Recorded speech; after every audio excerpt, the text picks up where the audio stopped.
Hello and welcome back to another episode of a Cozy Christmas Podcast. My name is Art, and today we're going to be talking about Mrs. Claus. I have a wonderful guest on the show today, Pamela McColl.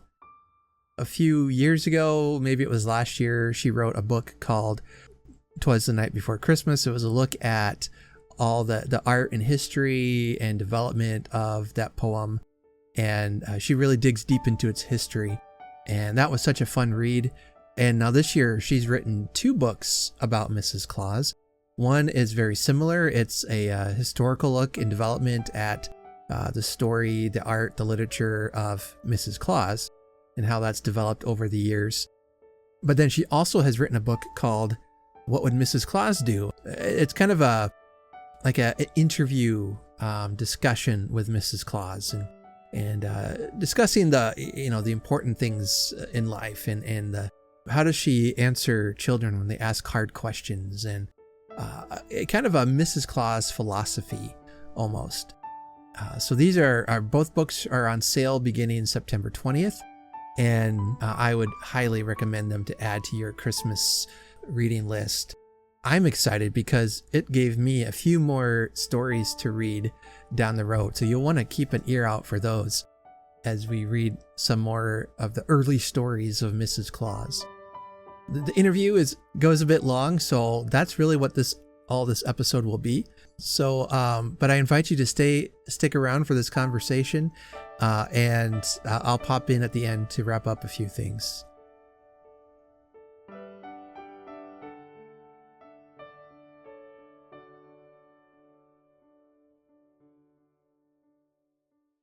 Welcome to the Cozy Christmas Podcast. My guest today is Pamela McColl. She's a returning guest. I think it was last year or 2 years ago. We had her on she wrote a book about "'Twas the Night Before Christmas," a fantastic look at the history and art of that wonderful poem. She's back today with not one but two books about Mrs. Claus and the history of Mrs. Claus, and how we can talk about how she's changed perhaps over the years and all that. But Pamela, welcome back to the Cozy Christmas Podcast. Thanks for having me. Yeah, you bet. It's great to have you back on. And I guess just to start things off, how have things been since we've had you on last? Well, I have had a wonderful time since that book came out, "'Twas the Night, the Art and History of the Classic Christmas Poem." I have toured around. I've spoken at lots of museums. I was able to do lots of events to celebrate Clement Clarke Moore. And yeah, it was terrific. I actually have a letter from President Joe Biden, past president, on my desk, thanking me for some of the things I did to celebrate "'Twas," being that it's such a famous American poem. That was a real honor to get a letter from the White House. I was kind of thrilled. Wow. I know. Kind of worth putting in a frame, right? Right. And so when I was working on "'Twas the Night Before Christmas" and the history of it, which it took me about 10 years, as you know, I kept sort of bumping into stories about Mrs. Claus from like the 1800s. And I thought, wow, I don't know of these. I wonder if everyone else has read these for, in the last 100 years kind of thing. 150 years. So I started collecting them. And then I thought, well, I missed writing my book. It was such a wonderful experience. Mm-hmm. All the research and the discoveries. When you write nonfiction and you're researching and you discover things, it's so thrilling, right? To find something like an image or a story or a fact, or to link people together or find histories. It's so fun. Kind of literary sleuthing versus writing. So I decided to write a book about Mrs. Claus, and I was pretty astounded how fascinating her story is. Yes. Let's see, I read on the podcast last year, it was the book, it was the story that was first mentions Mrs. Claus, A Christmas Legend by James Reese. I was excited to find that, although I don't think she's mentioned that much in the story, but she's there. In that story, it's a fable, and she's not described as Mrs. Claus, but as the wife of Santa Claus. But she is in a disguise, So she's a young woman, as you know, right? A young Right. woman Mm-hmm. who's eloped, ran away with her guy, and Yeah. then she comes back and he's wealthy and she comes back to bestow her family with goods and riches and things. And it's sort of a story of redemption, but it's not really about Mrs. Claus. It's really because she's in disguise, right? Right. So the first story is about Mrs. Claus. She shows up in the Yale Literary Review in 1851. So the first time we ever hear the words Mrs. Claus, she's very much an American. She shows up in America. You're not going to find her Mm-hmm. in Dutch or any other history before Right. that. Although Saint Nicholas was married, people don't think he ever married, but I actually found stories of him being married in one case to a woman named Molly. So Oh, wow. yeah, yeah, I Um, know. Now, if I remember right, there's some debate as to what Mrs. Claus's first name could be. Do you cover that at all in your book? I And do, I do. It's really fascinating about Mrs. Claus is that there's dozens and dozens of stories written from 1849 with the Reese story onwards. hmm And it's as though none of them ever read anybody else's stories because they all come up with a new name for Mrs. Claus. So you've got like Joan, Anna, Mary, Carol, all kinds of names. I think I found 50 mm. first names for Mrs. Claus. It's kind of like Wow. and she's a redhead, she's a blonde, she's a brunette, she's young, she's old, she's a fairy, she's an elf, Uh-huh. it's it's really like wow, this character is just completely redone over and over and over again. And then she finds herself in the suffrage movement, the women's suffrage movement in a big way in the 1870s. So yeah, I mean, people say, "Oh, you wrote a book about Mrs. Claus? You mean the woman who's dressed in a mop hat with an apron and makes cookies?" And I went, "Well, there's actually a lot more to Mrs. Claus than baking. Although as a baker myself, I think it's a Mm-hmm. good talent to have. Mm-hmm. There are other qualities and attributes and abilities of Mrs. Claus, and especially in the 1800s. Mm-hmm. So she's not really a progression. We've actually lost some of her abilities from the Oh, 1800s, some of her stories. right. So, Um, so what were some of the things she did that you found?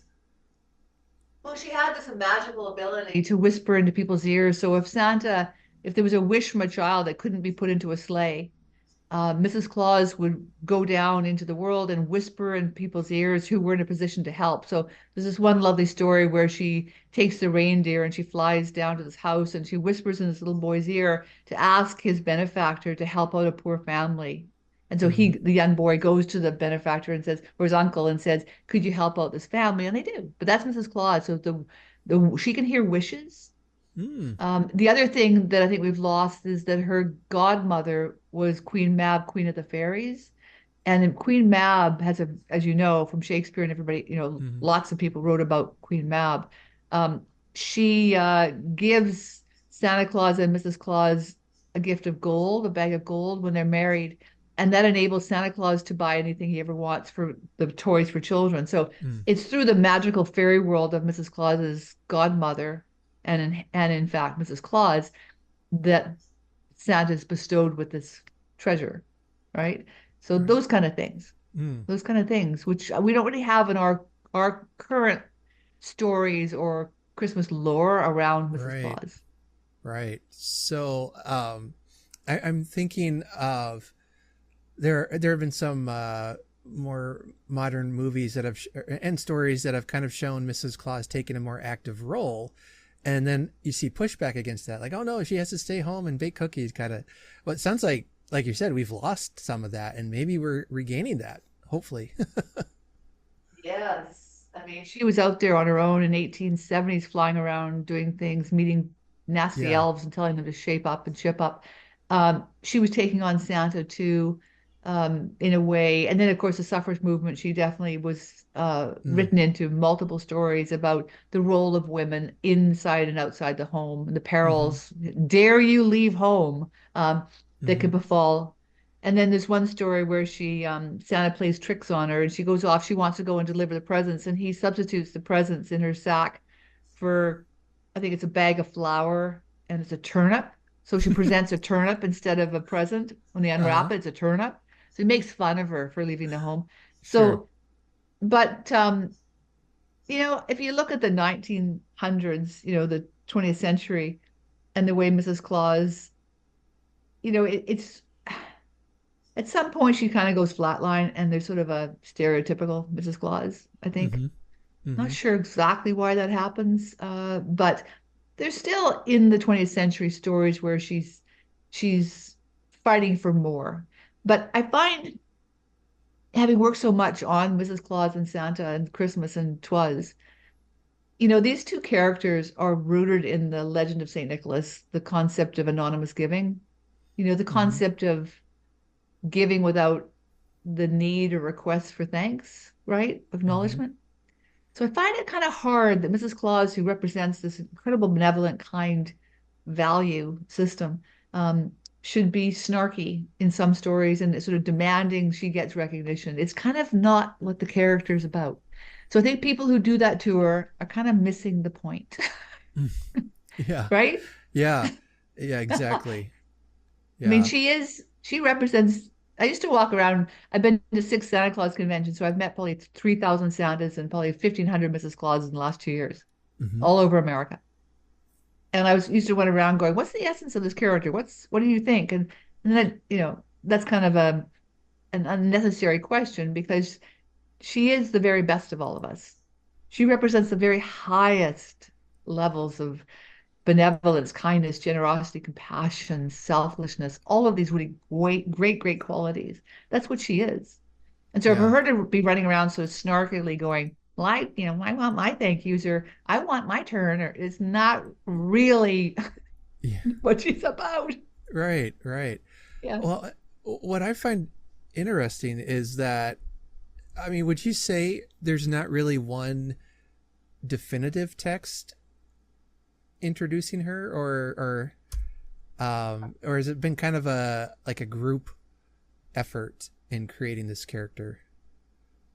That's a really, really, really good question because I looked at that, and when you have Twas Night Before Christmas, you have in 1822, 1823, you have Clement Clark Moore describing Saint Nick, right? He doesn't call him Santa Mm-hmm. Claus, but Saint Nick very specifically, right? Mm-hmm. Jolly elf, all of these things. He doesn't have the red suit yet, but Right. Mrs. Claus doesn't really have a work like that. There isn't one.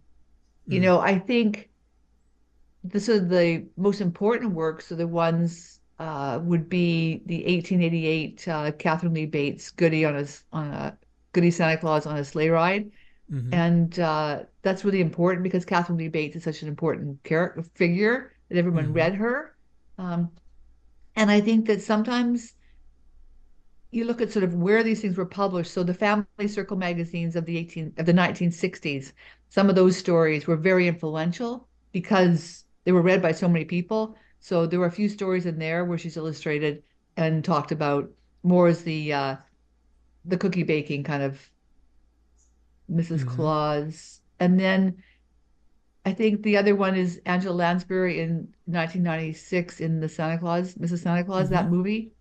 Mm-hmm. Again, because so many people saw it. These are the sort of influential. So there might be one that comes along that's more maybe better written or more interesting, but those ones are seen by so many people that they kind of reinvent her, and it's Sure. broadly sort of seen. But I think you're right. There's not one sort of definitive. I mean, I my favorite is from 1869. It's Jessie Brown and Harper's, and it's this beautiful character who's, as I described, kind, benevolent. She arrives in this beautiful outfit with long flowing hair and glistening snow and diamonds and jewels, and I mean completely different than we would sort of our stereotypical image of her in red and white with an apron. Yeah. And Yeah. Santa stays outside, and she goes inside to deliver presents to the sick child. It's an extremely beautiful piece of writing, and it's a beautiful image. And that's too bad that that didn't sort of, and she's sort of wrapped up in the fairy world because of the way she looks. It's kind of too bad that didn't push forward and carry on because I think that's really um, lovely and I think reflects the essence of her in a really good way. Mm-hmm. So yeah, I guess that's one I wish people had kept and printed more often in magazines. Sure. Yeah. Well, I'm always looking for good stories to read on the podcast, so I'm gonna have to look up for some of these. Um, it's I just find it so interesting how even on some level our view of Santa and Mrs. Claus changes over time and what doesn't. And it's I guess it's like it's anything with our legends and stories that they adapt to the time and they become what we need them to become on some sense. Um, I've noticed that even about real life people. Like I this year, earlier this year, I was reading a lot about Jane Austen, for instance, and there's a lady that has written only 5 or 6 books, but books that have been so influential, and how each generation seems to interpret Austen in a different way than maybe she began. And I've seen similar things with like Mrs. Claus. And I think, the way that Jane Austen and Mrs. Claus, as I mentioned in film, Mm-hmm. it's important, I think, because it's the film or theatrical, those kind of productions are seen by so many people that maybe don't read literature Mm. or maybe do, but it just popular culture, I guess that's what I'm trying to say, Yeah. or the cover of like I have two Family Circle magazines from the 1960s. She's on the cover. So it would have been very influential because so many people read that magazine, right? Right. But yeah, Mrs. Claus, the transformations, even the new mini commercials that you see out of the UK, for Marks and Spencers and Boots and Mm-hmm. places. And if you compare those, there's 3 or 4 of them. They're so different how they portray her. Right. The latest one, she was the one with from Marks and Spencer. She's wonderful. She's in a helicopter. She's wicked. I mean, she's just great, right? Nice. Maureen Janet McTeer, I think her name is, the actress, and I mean, she's really something. She's really sort of, Sure. yeah. I love that Mrs. Claus. But the latest one from Boots, I didn't really enjoy because she's snarky a little bit. Mm. I don't know. I don't think she is snarky as a character. Shouldn't be. Mm-hmm. Um, but there was supposed to be Reese Witherspoon was supposed to be producing a film with Jennifer Garner for Netflix. I heard about that 2 years ago, and I still haven't seen it released, so I don't know if that's coming. But that would have a big influence on this new generation Mm-hmm. and how they see Mrs. Claus, possibly. Um, and knowing Reese Witherspoon's her work, I would imagine it would be quite well done. I mean, the character, I don't think she'd do a Yeah. number on Mrs. Claus, but one of the things that's interesting is the way that her outfits change so much, her personification through her clothing. Mm-hmm. I found it really interesting in the 1920s when all the starlets in Hollywood get involved in this, and they start wearing, the outfits where she sort of forgot her skirt, like the short shorts. Uh-huh. I always call it forget, someone who forgot their skirt versus, but the vixens, right? And you got Joan Right. Crawford, you've got all of these people dressing up in these outfits, and you've got the Rockettes in New York and all of that thing. So you get Yeah. this whole sort of performance. So I've this character, sort of a vixen. Yeah. It's Yeah. fun. I mean, it's fun, but and she was on the cover of Playboy, So I Oh. mean, yeah, people have done a lot to Mrs. Claus. Poor woman. I mean, one who did that is Hayden Sundblom, who does Santa Claus for Coca-Cola. So the Mrs. Claus on Playboy is his work, right? Because Okay. he came from a background of that type of imagery, Mm-hmm. and so it's interesting that he did that, right? Yeah. Yeah, Well, so there really is a Mrs. Claus for everyone, I guess. that's a good way to put it. Yeah. Oh goodness. Now, do you have a favorite portrayal of Mrs. Claus, like in a film or TV show? Uh, Well, I mean, I'm quite partial to Goldie Hawn, and I mm-hmm. like the fact that she introduced the elfin. She speaks elfin. I Mm-hmm. think that's fun. I think I like to see these characters sort of brought into the magical world. So the Yeah. world of imagination. I like the idea of them with the fairies a lot. Mm-hmm. Um, so I think that would be the reason why I like that portrayal of her, Mm-hmm. versus the really linear stuff, right? Sure. Like I think because these are imaginary characters, I think I think it's a good idea to keep them in the imaginary world in this way. And one way to do that is to add in the magical world of fairy, right? Mm-hmm. The world we can't see, but that we believe in, the world that is beyond, right? And if you make them Right. really, really literal, kind of takes away something from them, Mm. I think. Like Yeah. I'm all for creative thought and everything else, but it's just from a historian's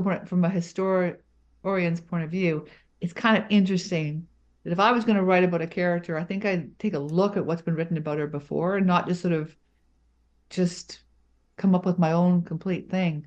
Mm. I talk to a lot of Santa Claus groups and Mrs. Claus groups, and sort of invite them to sort of look at the historical legacy of this character, the literary record and the artistic record of her, to sort of draw from some of it because like you said with names, what do you do when a child says to you, "What's your name?" and she goes, "My name's Merry Christmas," or Merry Claus, Mm-hmm. and then he goes to the next little, and "What's your name?" "Oh, my name is Joan." I mean, the poor little child's going, "Whoa, whoa, wait a minute, Mm-hmm. is it Joan or is it Mary?" Right?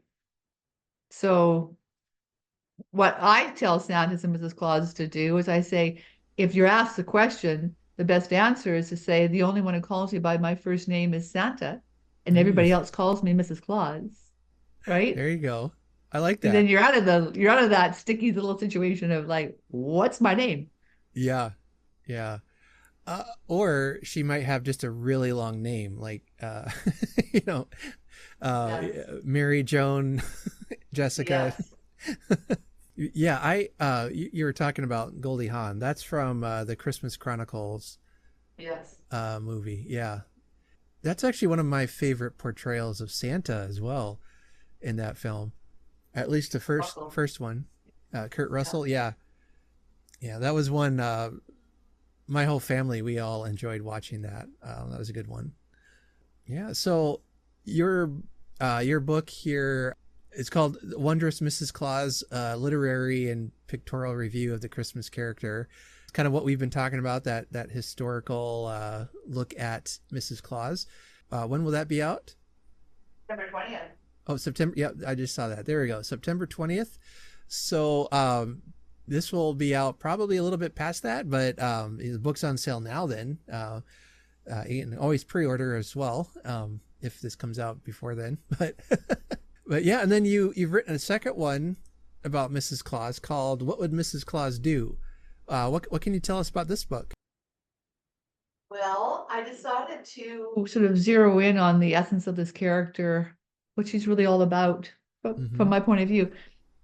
And I had the good luck of meeting a very lovely Mrs. Claus in North Carolina. And I had this idea of doing an interview with Mrs. Claus. And then I thought about it a little bit of research, and I thought, wait a minute, there's this genre of books called What Would Dolly Parton, What Would Grace Kelly, What Would Audrey Hepburn, What Would Lady Astor, What Would Cleopatra do? And Mm-hmm. I thought, well, no one's ever done Mrs. Claus. And Mrs. Claus is the best of us. Okay, so who better Mm-hmm. to ask of some of the things in life about being, inspired or little tips on living your life right now than Mrs. Claus? So I wrote this book with Lindsay, and we did it very organically. We did it over phone calls and recordings and things, and then together Mm-hmm. we wrote it. So it's not like it wasn't a matter of I asked the questions and then Lindsay wrote the answers. We kind of did it together Mm-hmm. because I also wanted to speak through as Mrs. Claus. I'm 67 years old, so I've got a bit of life behind me, and I sort of want to share some of my own perspectives that have worked for me in a book. And so this kind of worked for me as a little personal statement too, which is kind of Mm-hmm. fun. Um, so I put this book out, and I'm really happy with it. It's a small book, but it's doing really well. It was number one on Amazon in holiday releases 2 days ago, Okay. which is something, right? With no advertising. So this is just Right. word of mouth, me out there on Facebook and podcasts and things talking about it. And that was pretty fun to see that Yeah. pop up. I went, wow, this is great. So Right. hopefully it'll do really well.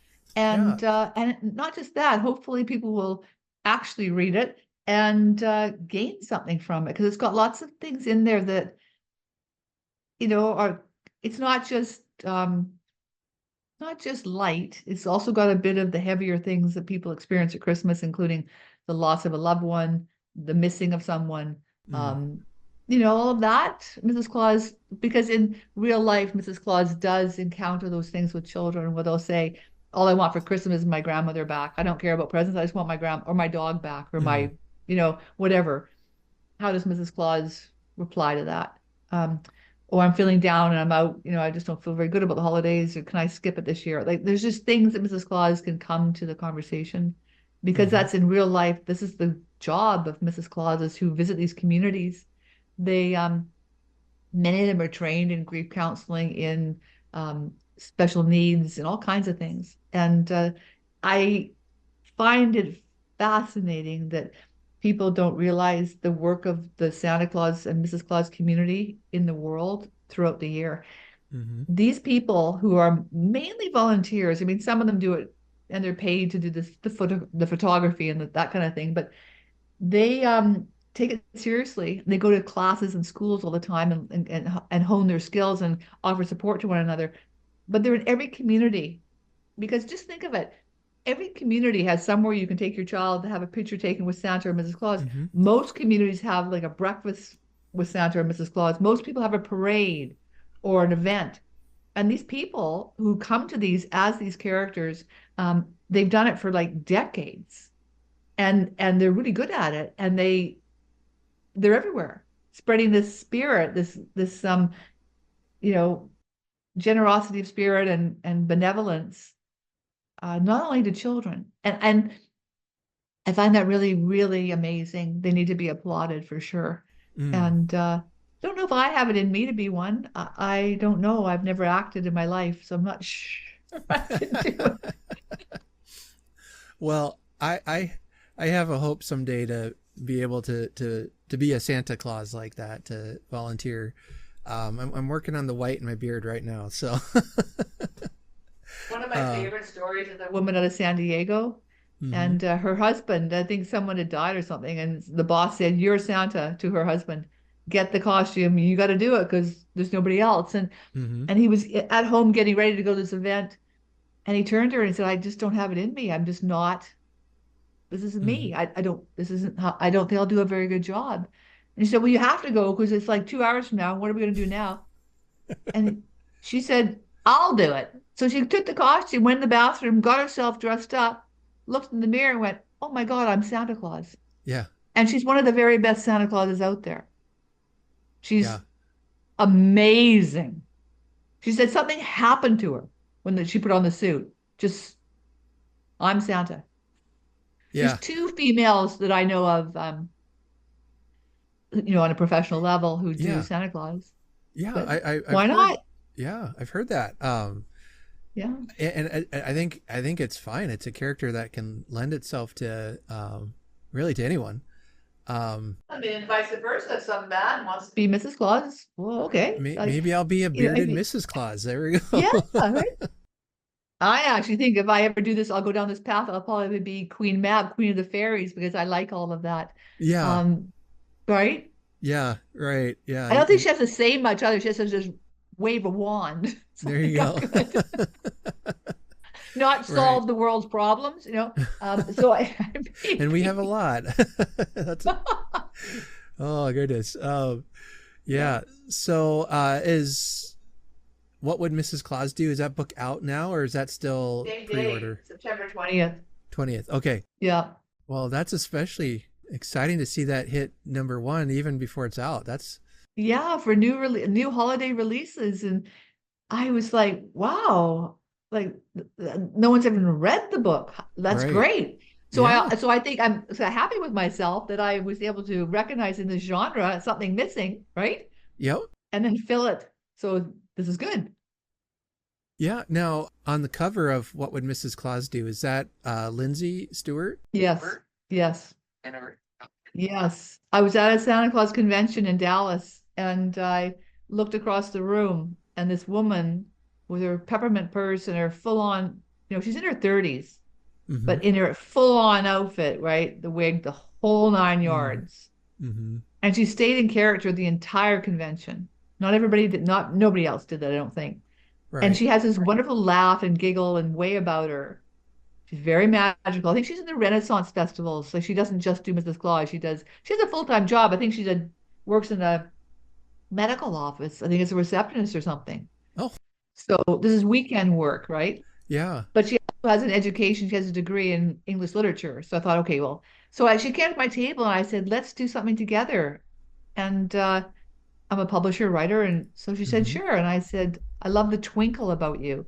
And that's one of my favorite words. And she said, mine too. So we hit it off, and so we were able to collaborate on this thing. And not every project works as well as this one did. It just came together. That's Yeah. just came together. Yeah. Oh, I love that. It's almost like something just brings that together and makes it work.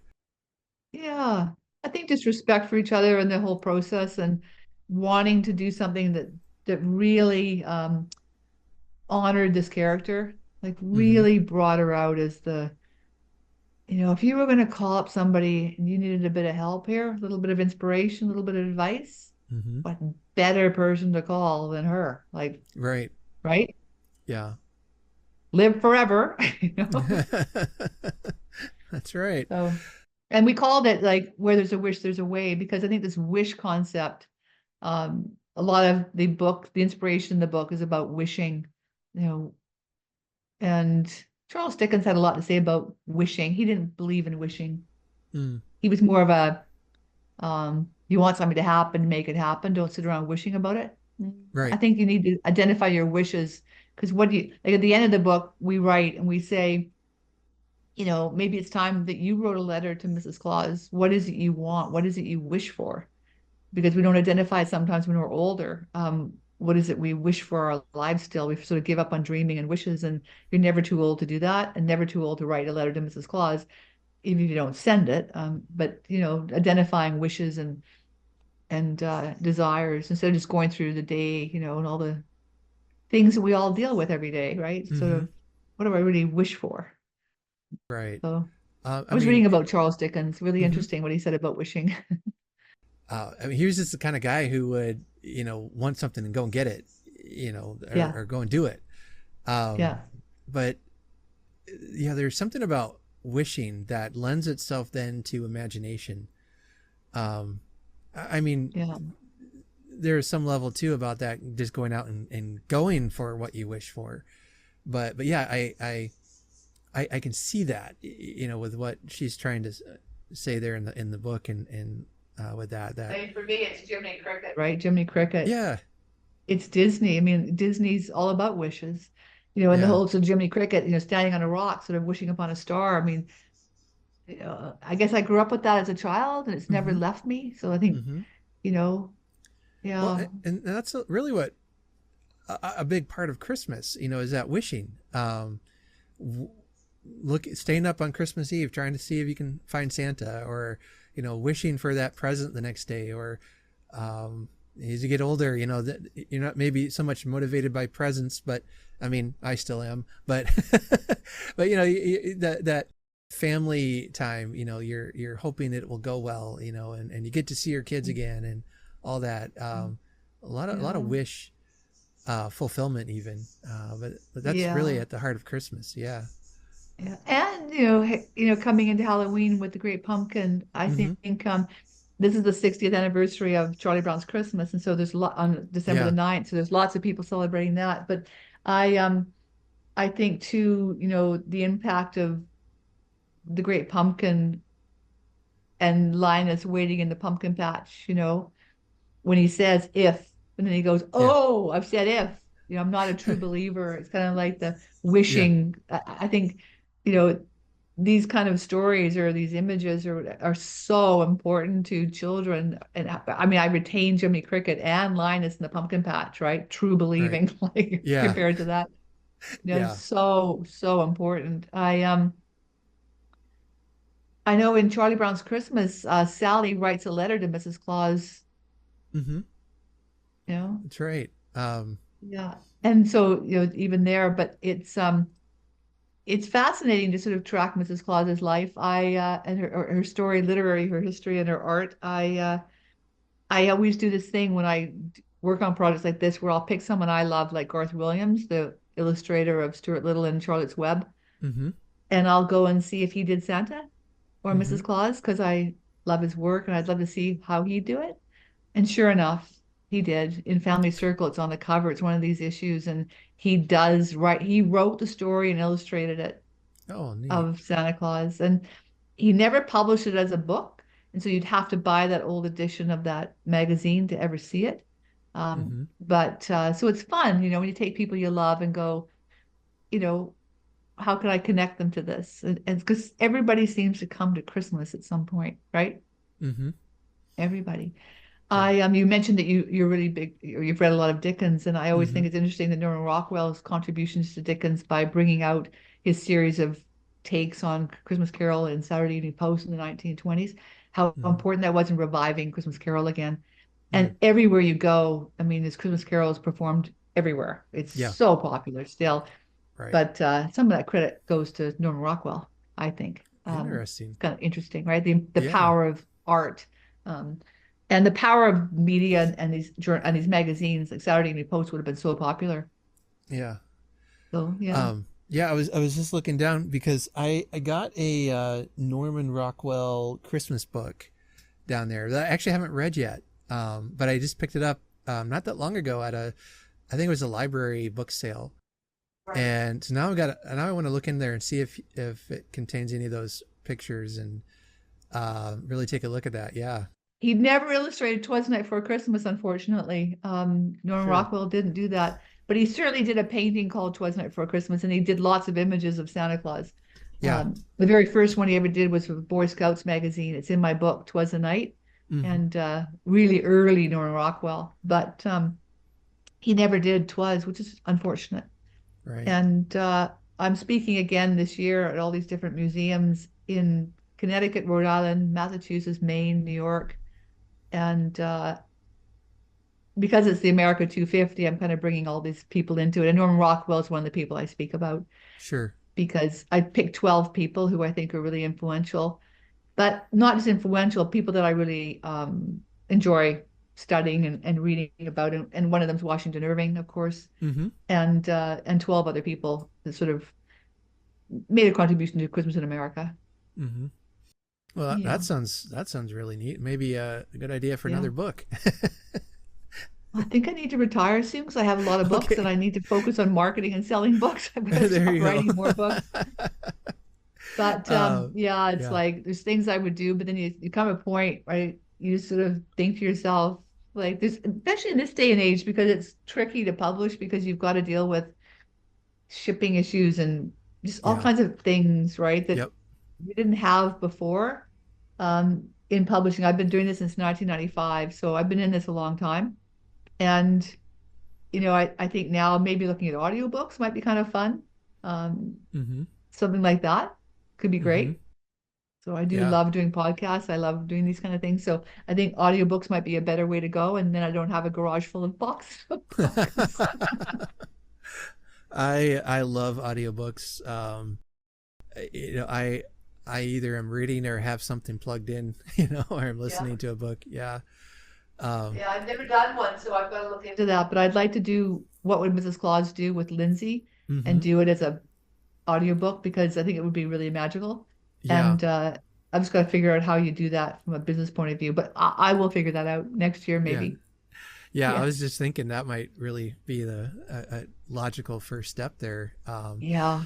I think Yeah. it's a good idea. But Um, and we yeah. don't have Yeah. that many books. And I printed a very small print run because I usually do really big print runs because I do lots of advertising and but because I'm Mm-hmm. sort of winding down and I didn't know about I wasn't 100% confident in my concept of what would Mrs. Claus do. Mm-hmm. I think I underestimated, which is like darn, but I think I'm going to run out of books pretty quickly. Yeah. Like, but that's Yeah. okay. That's okay, right? Right. Yeah. Worst That's a problems good. have been had, right? That's a good problem to have. Yeah. Is Yeah. it? Okay. All right. Yeah. Running. I mean, having to print more. That's I don't know if we're that's going to great. print more. The shipping is Oh yeah. Yeah. it's hard doing business these days. I don't know what's happened. It's just tough stuff, challenges. There's challenges in everything. Like I had talked to my doctor a little while ago about something, and there was an insurance problem with it, and he said, insurance has taken all the fun out of being a doctor.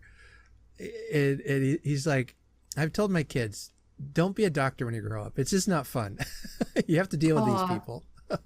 well, publishing Uh, and just and people, we're not taking accountability for dropping boxes of books, and I mean, it just is. I think we have an yeah, accountability issue in our society, but yeah, hopefully we'll solve that at some point. But right, I think that this is just to bring it back to Mrs. Claus and yeah, Santa. I mean, they represent really good values of mm-hmm, in Western culture. They just really good values, and I think we need to get it back to that. mm-hmm, Being true to yourself, being true to other people, keeping your word, taking accountability, mm-hmm. being And truthful, being kind, being generous, being yeah, benevolent.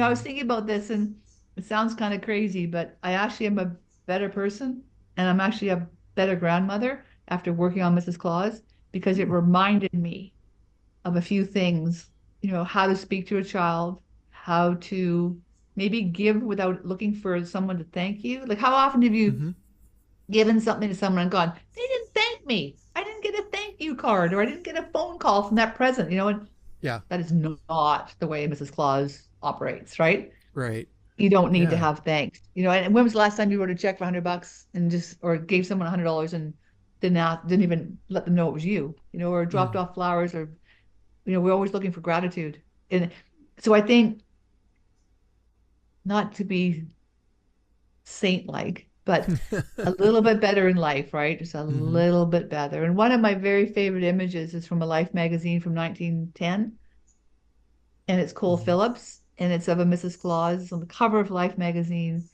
and it says an American saint, mm-hmm, and it's of mm. Mrs. Claus. Wow, So it's this, just, I don't know, just doing a little bit better, yeah, all of yeah. this. I'm not, don't want to be preachy, but just I think we could yeah, I all think we strive just for need that. Yeah, the gaslighting needs to disappear. right. Definitely. Wherever they're teaching that, that needs to stop. Okay. People need to know how to apologize. People need Mm-hmm, to know how to say thank you. But people need to just take accountability. And the clauses model that. They also model a great relationship because they're loving, right? mm-hmm, They're a right. couple. They model what a good partnership is. And I think that's really healthy for children. Yeah, So there's not much not to like about the clauses. And yeah. they're, probably the two most important characters ever created in American literature. They're both American. Um, and yes, they have ties to St. Nicholas, but they are American characters Right. for sure. Right? Yeah. You get into that whole history of how we've gone from, St. Nicholas to Santa. It's like each country kind of has their own take on it. Yeah. But yeah, these really are, like you said, the American Saint. And Yes. if by studying them and reading stories about them, at the end makes us a better person. I mean, Yeah. that's good. Yeah. That's I not mean, nothing. literature. Yeah. I mean, where would I be? Where would you be? Where would any of us be without these great characters who have modeled, exemplary behavior? Yeah. I mean, you look at Charlie Brown and Snoopy, like the relationship, look at Winnie the Pooh and Piglet. Like, there's so many characters, Charlotte and Charlotte's Web. Like, there's so many Mm-hmm. characters that taught us things, right? That they've lived with me forever. Mm-hmm. There's one thing in my book on what would Mrs. Claus do when someone said that there's no such thing as Santa Claus, and how does she respond to that question, right? Because that's something that Mm-hmm. these people get. And I write about it quite, it's a whole page in the book of her answer. But when I'm asked an event or something, and someone will say to Mm-hmm. me, well, I don't get into that Santa Claus thing. Um, I, I talk to them for a minute or two, but often I'll just say, and what's your take on Snoopy? Is Snoopy a piece of white paper with black ink, or there's something more there? Mm-hmm. Like, we fall in love with characters because they give us something. They give us love. They give us friendship. We get something from characters in literature that add value to our lives and to us as human beings. So Snoopy is a great example because everybody knows who Snoopy is. But he isn't just a piece of white paper with black ink. I love Snoopy. I Mm-hmm. love Snoopy, right? Mm-hmm. I, I, I, I and Winnie the Pooh and all these different characters, they mean something to me. And that meaning came from early childhood, but it's never left me. Right. Like it builds in me, all these characters in literature build something in me. So I was very fortunate because I had a great aunt who was a retired teacher, and so she instilled in me this great love of literature, and so did my grandfather. But um, I mean, I'm rereading Black Beauty right now. There's phenomenal stories out there, right, that added Right. so much to the development of who I am as a human being. I um I just have a hard time that anybody would reject the concept of Santa Claus and Mrs. Claus as characters of worth to be added Yeah. to a child's world and the world of imagination and creative thought.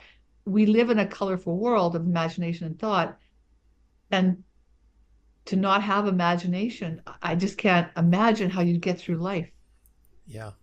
Yeah. right? I Oh, can't imagine absolutely. it. It's just unfathomable to me that you wouldn't have a rich, imaginative life filled with characters and art, because I'm a real art person, that add to your life and give you solace and support and and hope, Mm. right? Mm-hmm. Mm-hmm. I just it's just so, I can't comprehend it. So Right. No, when I someone doesn't agree. can't take 100%. Santa, and I don't believe in lying to children. No, no, no. This is not lying to children. This is Yeah. exciting creative thought, imagination, this Right. power of imagination to have a world that you can't see that's beyond us, that offers us things. Yeah, I and just it's wow, almost like right? you're putting them into the story. You know, when you do that. It's yeah. Yeah, And that I think that's what makes it so appealing and yeah. even for, people like me, in my mid 40s, is Santa real? Well, I'll keep that answer to myself. Thank you very much. But You believe if it's you believe in what Santa represents, and you believe in yeah. yeah, of course. Yeah, But like exactly. we were talking about earlier, it's this linear thing, getting him into the too linear thing, right? You got Yeah, to keep it imaginative. You got to keep it right. creative. Like some people would even say you shouldn't really be up on the roof in boots running around because it's just too linear. Like keep creative here. Say Yeah. goodnight to the moon because Santa Claus does too and connect that way. Or there's things you can do that are creative and poetic. Mm, So I think poetic's really the word. That if you live in a poetic life that's full of imagination and these things and great literature and characters, you bring them into your life. You're living a poetic life, mm-hmm, not a linear life, right? Like mm-hmm, so that's sort of how I view it. Um, mm-hmm. yeah, you know, Absolutely. And so kids can handle it, I think. definitely. I have grandchildren.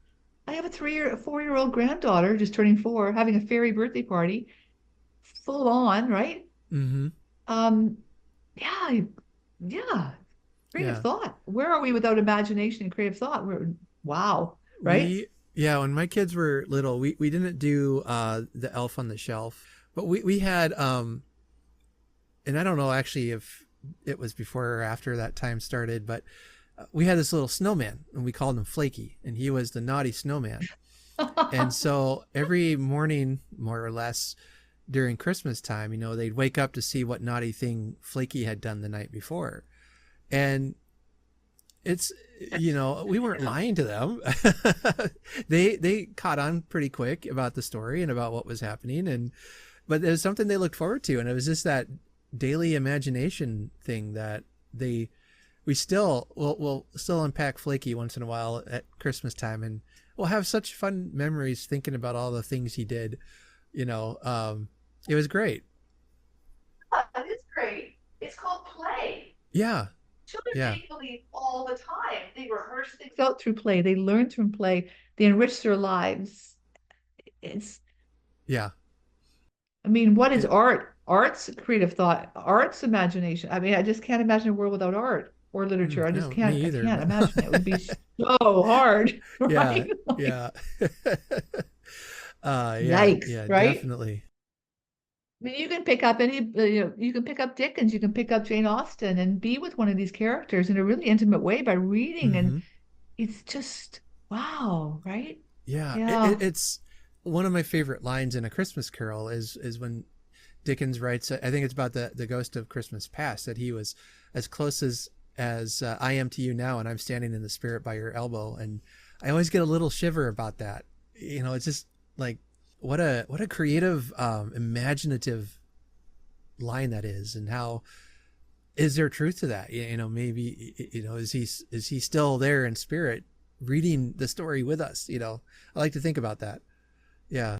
Well, even like you think of the ghosts, you think of the ghost stories like Christmas Carol or other stories, Mm-hmm. or Halloween, and it's like, if you're gonna reject Santa, why are you drawing the line at Santa? Like, there's so many other creative things here that we do that are like Easter bunnies Yeah. and headless horsemen, and like we do all kinds of ghosts and we do all kinds of things, but Yeah. it's yeah, no, pretty fascinating stuff when you and Santa Claus, I think a lot of people think they've got some problem with it because it's, the establishment clause, and somehow he's Christian based. And well, yes, he's Christian based, but he's an elf. Mm-hmm. He's an elf, Mm-hmm. right? Not a lot of elves in the Bible. Okay. He's an No, elf, no, no, right. right? And the Right. Supreme Court in the 1980s ruled that he's allowed to be in a school and he's allowed to be anywhere else, including the White House and Library of Congress, because he is an elf. He Mm-hmm. also is not a historical figure, he's a character. Mm-hmm. So he's yeah, no, he's allowed to be there. And what the Supreme Court ruled was that if he's there, or Mrs. Claus is there, or a Christmas tree or a reindeer or anything else that's sort of like that, then you can have a religious element like a manger or any other symbol from another religion, because Mm-hmm. it's diversification. So you can do that. Mm-hmm. They make it okay to have other, because it's not just the uh, promotion of a religious particular school of Right. thought, or it's it's just a Christmas display, or a Right. holiday display. So Right. I thought that was really interesting. Oh, incredible. Yeah. I didn't know Yeah. that. Yeah, Um, Supreme Court. And I mean, Chief Burgess just said it's an overreach to say that after all these centuries and years in America of having this character, that somehow it would so threaten to, merge religion and state. That's a complete overreach. And so he said, knock right. it off. And he's allowed, and he's actually welcome, because if he's there, then you can have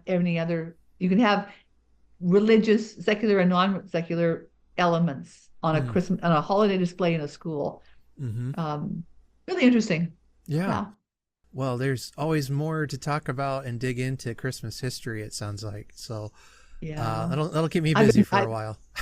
I've been researching the literature on ho ho ho, Santa Claus, Okay. ho ho ho. Yep. Yeah, I found that really interesting. And I've been researching the history of the North Pole too, because I think they got it wrong on the Thomas Nast thing of Okay. 1866. I think I found it in a woman in Maine earlier than that. So that's kind of fun, right? Uh, so once again, a guy takes credit for a woman's work, right? But then maybe it's 1857 and Harper's with the other story about the wonders of Santa Claus, because he lives in a castle of ice. So I'm going, does that qualify as the North Mm-hmm. Pole? But Mm-hmm. then it could be the South Pole. So I don't know. So I don't know. Those are sort of the fun things you run around and Sure. do sometimes, right? Yeah. Yeah. No, I love reading about all that, and how stories develop and change. It's so incredible. Well, the ho ho Yeah. ho started with one ho. It's a ho. He says ho, and it's in a story about a mouse. Cat? Mouse. Santa Claus and a mouse by this woman. And Sophie May from Maine. And it's a cute Mm-hmm. little story. You might want to read that one. I really Mm-hmm. liked it. And then from there, it turns sort of into the ho ho ho thing. Yeah. These are all great ideas. Take note of them for sure.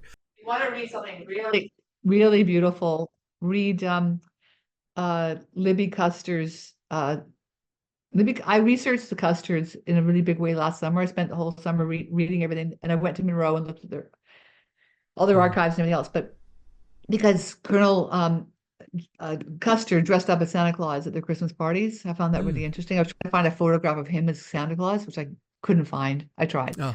but she was a really great writer, and Charles Dickens and Mark Twain, and I think Walt Whitman. Anyway, a whole bunch of them, or Henry James, I remember who it was, but they really supported her work. They thought she was a great writer. And so I read all of Mm-hmm. her books. But she's the one who had dinner with Robert Louis Stevenson and said, why aren't you writing any women into your books? And so after that, he did. Oh. Yeah. Okay. So Yeah. because I just read her winter story again, and it's about a blizzard, and it's so good. Uh, Like just it's not very long, and it's so good. and Like that was Libby Libby Custard. Custard, yeah, Okay. General Custard's wife. Sure. Yeah, Okay. yeah. She's a Oh really good man. writer. Uh, She wrote two or yeah. three really great books. I've Haven't read them heard of her. all, but yeah, I just got the Yeah. sort of I didn't really know a lot about the Custard, so I went. Here we are talking about Mrs. Claus, and we're now talking about Libby Custard. That's all right. When you work like I do, because I work for myself, I go down Hmm. these rabbit holes pretty hard sometimes, and Yep. yeah, got completely fascinated by George Custard as Santa Claus. Yeah. Yeah. That's how I podcast. I get to go down rabbit trails all the time. So, but anyway, speaking of which, I do have to wrap things up here.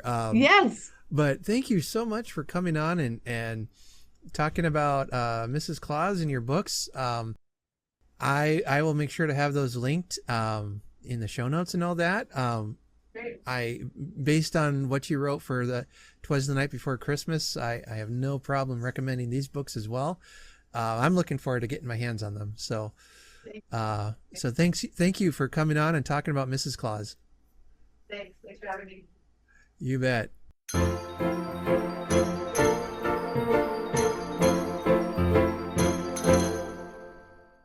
Thank you so much for listening today. This was such a fun conversation, and she gave me lots of ideas for upcoming stories to read and some topics to research. So, great time. I hope that you get a chance to pick up her books. They are well worth the read. We are into October now, and we'll be having weekly Christmas episodes. I am so excited about what this year will bring.